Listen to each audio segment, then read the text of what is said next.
এখন এই মুহূর্তে যত দ্রুততম সময়ের মধ্যে বিচারিক প্রক্রিয়া আইন প্রক্রিয়ার ফলো করে আপনার মুফতি ফয়জুল করিমকে মেয়র ঘোষণা করুন, না হয় আপনারা যে দুইজন মেয়রকে ঘোষণা করেছেন সেটাও জাতির কাছে প্রশ্নবিদ্ধ হবে। স্বার্থের জন্য আমার ভালো লাগছে, আমার দলের একজন মেয়র হয়েছে, আরে ভাই আমার যেমন ভালো লাগে আরেকজনের জন্য আপনার কেন ভালো লাগে না? এত বৈষম্য কেন? আমাদের এই সমাজের এই বৈষম্য দূর করতে হবে। অতএব এই বৈষম্যহীন সমাজ প্রতিষ্ঠার জন্য আর কেউ কথা বলুক আর না বলুক, আমার রক্তে যতক্ষণ পর্যন্ত শিহরণ থাকবে ততক্ষণ পর্যন্ত আমি বলেই যাব। আমি আজও বলছি, চরমনার পীরের ভাইকে মেয়র ঘোষণার মধ্য দিয়ে ইনসাফের বাংলাদেশ কায়েম করুন। গণমানুষের নেতা হুজুর হইতে পারবে না, ইসলামওয়ালা হইতে পারবে না, দাড়িওয়ালা হইতে পারবে না। আর ওইটাকে ভাঙার জন্যই আমার জন্ম হয়েছে, যে না, দাড়িওয়ালা, টুপিওয়ালা, ইসলামওয়ালা, অন্য মানুষ, স্বাভাবিক সকল মানুষের সম অধিকারী বাংলাদেশে প্রতিষ্ঠা করতে হবে। চরমনায়ের পীর সাহেবের ভাই ইসলামী আন্দোলন বাংলাদেশের নায়েবে আমির মুফতি ফয়জুল করিম সাহেবকে মেয়র ঘোষণা করার মধ্য দিয়ে প্রমাণ হবে যে বাংলাদেশে আইনের শাসন আছে, কিংবা বাংলাদেশের দল নিরপেক্ষ অবস্থান এই সরকার গ্রহণ করতে পেরেছে। আমি স্পষ্ট ভাষায় এই কথাটা এজন্য বলতে চাই, এই সরকারকে প্রমাণ করতে হবে যে সরকার বৈষম্যের ঊর্ধ্বে, সমগ্র নাগরিকের জন্য সমান অধিকার এবং বাংলাদেশের রাজনীতিবিদদের সমান অধিকার, সেটা এই সরকারকে প্রমাণ করতে হবে। আর যদি এই সরকার মুফতি ফয়জুল করিম সাহেবকে মেয়র হিসাবে আইন বিচার প্রক্রিয়ার মাধ্যমে ঘোষণা করতে না পারে, তাহলে বুঝতে হবে বাংলাদেশে সকলের জন্য আইন থাকলেও, সকলের জন্য স্বাধীনতা কিংবা বিচার থাকলেও, সকলের জন্য অধিকার থাকলেও রাজনীতিতে, সমাজনীতিতে, এই দেশের সকল কর্মকাণ্ডে আলেমদের কোনো গুরুত্ব নাই। এবং আলেমদেরকে বিশেষ করে বাংলাদেশের রাজনীতিতে এস্টাবলিশড হতে দিতে যে চায় না, তার স্পষ্ট প্রমাণ হবে মুফতি ফয়জুল করিম সাহেবের মেয়র ঘোষণা হওয়া না হওয়ার মাধ্যমে। আমি কথা কেন বললাম এজন্যই, বাংলাদেশের আপনারা জানেন যে সাম্প্রতিক সময়ে দুটি সিটি কর্পোরেশনে ইতিমধ্যেই দুইজন মেয়রকে ঘোষণা করা হয়েছে আইনি প্রক্রিয়ার মাধ্যমে, এবং তাদেরকে যে কারণবশত মেয়র ঘোষণা করা হয়েছে, এই কারণের চাইতে দ্বিগুণ বেশি কারণ চরমনার পীরের ভাইয়ের জন্য প্রস্তুত আছে। এই পীর সাহেবের ভাইকে নিয়ে আমি এর আগেও একটা ভিডিওতে বলেছিলাম যে তাকে মেয়র ঘোষণা কেন করতে হবে। সেখানে স্পষ্ট বলেছিলাম যে তাকে একজন নির্বাচন কমিশনার যখন মন্তব্য করতে গিয়ে বলে যে তিনি কি মারা গিয়েছেন না বেঁচে আছেন, তিনি কি আদতে বেঁচে আছেন, তিনি মারা যাননি, তিনি তো মারা যাননি, মানে তিনি মারা গেলেই একটা কার্যক্রম হবে আর মারা যাওয়া পর্যন্ত অপেক্ষা করবে যে তাকে মেরে ফেলা হচ্ছে কিনা। এর চেয়ে বড় এভিডেন্স আপনার কি দরকার যে একজন প্রতিদ্বন্দ্বীকে নির্বাচন কমিশন কর্তৃক মেরে ফেলার চক্রান্ত হয়েছে, এখন মারা গেল কি গেল না, ভোট পেল কি পেল না, কত পার্সেন্ট পেল, কত পার্সেন্ট বাসকে ঢুকতে দিল না, আওয়ামী লীগ কত পার্সেন্ট কাটলো, সেটা তো আরও পরের হিসাব। প্রথমেই নির্বাচন কমিশন তার সততার জায়গাটা নষ্ট করে ফেলেছে। সেই সেন্সে এখানে যাকে ঘোষণা করা হয়েছে তাকে বাদ দিয়ে চরমনার পীরকে ঘোষণা করা উচিত, এটা একেবারে নৈতিক দায়িত্ব। দ্বিতীয় যে বিষয়টি হয়েছে সেটা আপনারা দেখেছেন যে তার উপরে আক্রমণ করার পরে তাকে রক্ত ঝরানো হয়েছে। সেখানে তাদের পোলিং এজেন্ট থেকে শুরু করে তাদের যারা নির্বাচনের ক্যাম্পেইন করবেন তাদেরকে সকল পদে পদে বাধা প্রদান করা হয়েছে। এমনকি নির্বাচনের দিন তাদের নিজস্ব এজেন্টদেরকে বিভিন্ন সেন্টার থেকে বের করে দেওয়া হয়েছে, দায়িত্ব পালন পর্যন্ত করতে দেওয়া হয়নি। তার মধ্যেও তিনি সেখানে প্রতিদ্বন্দ্বী প্রার্থী হয়েছেন, তথা তিনি নির্বাচিত হতেন, কিন্তু যেহেতু আওয়ামী লীগ তার শেখ হাসিনার আপন ফুফাতো ভাইকে নির্বাচিত করেছে, চরমনার পীর সাহেবের সকল প্রভাব প্রতিপত্তি থাকা সত্ত্বেও, স্থানীয় জায়গায় জনপ্রিয়তা থাকা সত্ত্বেও, সেই জায়গায় জনগণের ভালোবাসায় সিক্ত চরমনাই দরবার থাকা সত্ত্বেও, বরিশালের মধ্যে সবচাইতে সম্মানিত একটি যতগুলো পরিবার আছে তার মধ্যে অন্যতম একটি পরিবারের সদস্য থাকা সত্ত্বেও তাকে অনির্বাচিত করেছে, তাকে নির্বাচনে জয়যুক্ত করা হয়নি। এ কারণেই তাকে এখন এই মুহূর্তে নির্বাচিত ঘোষণা করা উচিত। আপনারা জানেন ঢাকার সিটি কর্পোরেশনের ইতিমধ্যেই ইশাক সাহেবের জন্য গেজেট পর্যন্ত প্রকাশ হয়ে গিয়েছে। অন্যদিকে চরমনার পীর সাহেবের ক্ষেত্রেটা ঝুলিয়ে রাখা হয়েছে।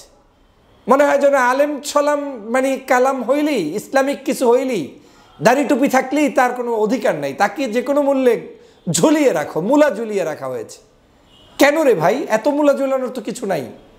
এই বাংলাদেশের জুলাই বিপ্লব যাদের কারণে হয়েছে তার মধ্যে অন্যতম হচ্ছে ইসলামী আন্দোলন বাংলাদেশের চরমনার পীর সাহেবদের ভূমিকা। অনেক আলোচনা থাকতে পারে, সমালোচনা থাকতে পারে, রাজনীতিতে কাকে নিয়ে সমালোচনা নাই? এমন কোন সুফি সাধক দলটা আছে বাংলাদেশে যাকে নিয়ে আলোচনা সমালোচনা হয় না? তো চরমনের পীর সাহেবের দলকে নিয়ে আপনাদের এত চিল্লাপাল্লা, তার দল এই করছে সেই করছে, ভালো কথা। 24-এর যে জুলাই বিপ্লবটা সাধিত করার জন্য যারা মাঠে নেমে ব্যানার টানিয়ে মিছিল করে সম্মুখ যুদ্ধে অংশগ্রহণ করেছে তাদের প্রতি কৃতজ্ঞতা বোধটা কি এই যে তাকে আজকের আইনের কাঠগড়ায় দাঁড়িয়ে থাকতে হবে, তাকে আজকের ওয়েট করতে হবে? আজকে উচিত ছিল, এই কারণেই সমাজে ভালো মানুষের জন্ম হয় না, বুঝতে পেরেছেন?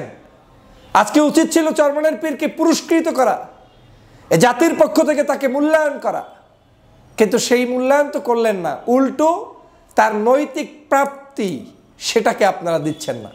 আপনারা কি মনে করেন যে ওনার ওই মেয়রগিরি হলেই ওনার সম্মান বেড়ে যাবে? না, কিন্তু এটা তার দায়িত্ব, এটা তিনি কেন ছেড়ে দিবেন? তাদের সম্মানের চেয়ে 1000 গুণ বেশি আছে, লক্ষ গুণ বেশি আছে। তাদের প্রতি মানুষের ভালোবাসা আছে, তাদের নিজস্ব মুরিদ আছে, তাদের নিজস্ব ফলোয়ার আছে। তাদের জীবনে 10 পয়সা আপনার এই সরকারি ফান্ড থেকে খাওয়ার জন্য কেউ বসে থাকে নাই। এবং আমি যতটুকু বিশ্বাস করি, চরমনের পীরের ভাইকে যদি আজকের এই ফয়জুল করিম সাহেবকে মেয়র করা হয়, বরিশালের ইতিহাসে যে কয়জন মেয়র ছিলেন তার চাইতে উনি দুর্নীতি মুক্তভাবে একটি সুন্দর সমাজ সেখানে প্রতিষ্ঠা করতে অবশ্যই ভূমিকা পালন করবেন। আমি তাকে সরাসরি চিনি, যেমনি যোগ্য, দক্ষ, আবার সেখানে গণমানুষের নেতা হিসেবে। এখন সমস্যা একটাই, গণমানুষের নেতা হুজুর হইতে পারবে না, ইসলামওয়ালা হইতে পারবে না, দাড়িওয়ালা হইতে পারবে না। আর ওইটাকে ভাঙার জন্যই আমার জন্ম হয়েছে, যে না, দাড়িওয়ালা, টুপিওয়ালা, ইসলামওয়ালা, অন্য মানুষ, স্বাভাবিক সকল মানুষের সম অধিকারী বাংলাদেশে প্রতিষ্ঠা করতে হবে। আমি সে কথা বলতেছিলাম যে পীর সাহেবরা জুলাই বিপ্লবেও অবদান রেখেছে। বাংলাদেশের সব দলের নির্যাতনের ইতিহাস শুনেছি, কম বেশি আছে। এদেশের জামাত ইসলামী বাংলাদেশের মতো গত 16 বছর কেউ নির্যাতনের শিকার হয়নি। তাদেরকে মেরে ফেলা হয়েছে, 13 জন সদস্যকে আপনার কি বলে ফাঁসির কাস্টে ঝুলিয়ে দেওয়া হয়েছে। আমি প্রতিবাদ করেছি। দেশনেত্রী বেগম খালেদা জিয়াকে অন্যায়ভাবে জেলের মধ্যে বন্দী করা হয়েছে, চিকিৎসা দেওয়া হয় না, আমি প্রতিবাদ করেছি। তা একজন সকল রাজনৈতিক দলের ক্ষেত্রে আমরা কেন সমতার ভিত্তিতে এই জুলুম নির্যাতনকারী যে সকল দল আমি নাম বললাম তাদের ক্ষেত্রে আমরা কেন সমতা রক্ষা করব না? আমাদের এই দলগুলোর মানুষদের প্রতি, দেশনেত্রী বেগম খালেদা জিয়ার প্রতি, তারপরে জামাতের যাদের নির্যাতিত মানুষ তাদের প্রতি, তারপর ইসলামী আন্দোলনের যারা নির্যাতিত মানুষ তাদের প্রতি আমাদের সমদৃষ্টি দেয়া উচিত এবং বাংলাদেশের রাজনীতিতে তাদেরকে প্যাট্রোনাইজ করা উচিত। আমি কাউকে মাইনাস করে বাংলাদেশের উন্নয়ন কিংবা সমৃদ্ধকে বিশ্বাস করি না। আমি মনে করি এই আগামীর বাংলাদেশ গঠন করতে হলে বিএনপি, জামাত, হেফাজত, চরমনাই এই দলগুলোকে, বিশেষ করে ইসলামী দল যারা আছেন তাদের ঐক্যের কোনো বিকল্প নাই। কারণ সব মুনাফেকে ভরপুর হয়ে যাচ্ছে দিন দিন, কিন্তু একমাত্র ইসলামপন্থী মানুষরাই কারো কাছে বিক্রি হয়নি এখন পর্যন্ত। মনে হচ্ছে ঐক্যের পথে তারা যাচ্ছে, যে প্রক্রিয়াই তারা করুক না কেন, হতে পারে একেবারে জাতীয় ঐক্য, হতে পারে ইসলামিক দলগুলোর মধ্যে ভোট কেন্দ্রিক ঐক্য, যে ঐক্যই তারা করুক না কেন, এই সবাইকে আমার দেশের জন্য প্রয়োজন, বিএনপিকেও আমার দেশের জন্য প্রয়োজন। আমি সে কারণে বলছি, ন্যায্যতা যেন সবাই পায়, অন্যায্য আচরণ যেন শুধুমাত্র আলেমের উপরে, ইসলামের উপরে করা না হয়, এ ব্যাপারে দেশ এবং জাতিকে সজাগ থাকতে হবে। আমি সরকারকে স্পষ্টভাবে আজকের আমার এই লাইভের ভিডিওর মাধ্যমে ঘোষণা দিতে চাই, যদি আপনার ন্যায্যতা এবং আপনার কি বলে এটাকে যে নিরপেক্ষতা প্রমাণ করতে চান, তাহলে আপনি আজ, এখন, এই মুহূর্তে যত দ্রুততম সময়ের মধ্যে বিচারিক প্রক্রিয়া, আইন প্রক্রিয়ার ফলো করে আপনার মুফতি ফয়জুল করিমকে মেয়র ঘোষণা করুন। না হয় আপনারা যে 2 জন মেয়রকে ঘোষণা করেছেন সেটাও জাতির কাছে প্রশ্নবিদ্ধ হবে। স্বার্থের জন্য আমার ভালো লাগছে, আমার দলের একজন মেয়র হয়েছে, আরে ভাই আমার যেমন ভালো লাগে আরেকজনের জন্য আপনার কেন ভালো লাগে না? এত বৈষম্য কেন? আমাদের এই সমাজের এই বৈষম্য দূর করতে হবে। অতএব এই বৈষম্যহীন সমাজ প্রতিষ্ঠার জন্য আর কেউ কথা বলুক আর না বলুক, আমার রক্তে যতক্ষণ পর্যন্ত শিহরণ থাকবে ততক্ষণ পর্যন্ত আমি বলেই যাব। আমি আজও বলছি, চরমনার পীরের ভাইকে মেয়র ঘোষণার মধ্য দিয়ে ইনসাফের বাংলাদেশ কায়েম করুন। সবাইকে ধন্যবাদ।